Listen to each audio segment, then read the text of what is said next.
पाकपतन गरीब औरत नूर सैन बीबी के मकान पर कब्जे के खिलाफ अड्डा नूरपुर पर शदीद एहतजाज। साहिवाल पाकपतन रोड ब्लॉक टायरों को आग लगाकर बासर कब्जा माफिया मोइन खान और पुलिस के खिलाफ नारेबाजी। कब्जा पुलिस की सरपरस्ती पर किया गया है। जब तक कब्जा माफिया के खिलाफ FIR दर्ज ना होगी और मकान बीबी को ना मिलेगा, एहतजाज जारी रहेगा। समाजी रहनुमा चौधरी इजाज अहमद जुल्म के खिलाफ मैदान में आए हैं।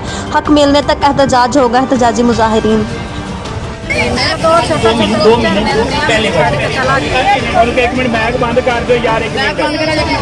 ना तो सिम अजय जी ने फोन किया, वो शरेआम वो टैग के उपर चलती पई है। ਉਹਦਾ ਰਿਕਾਰਡ ਉਹਦੀ ਅਸੀਂ ਦਰਖਾਸਤ ਦਿੱਤੀ, ਮਲਕਾ ਥਾਣੇ ਦੇ ਵਿੱਚ ਇਹਦੀ ਕਾਰਵਾਈ ਕੀਤੀ ਜਾਵੇ।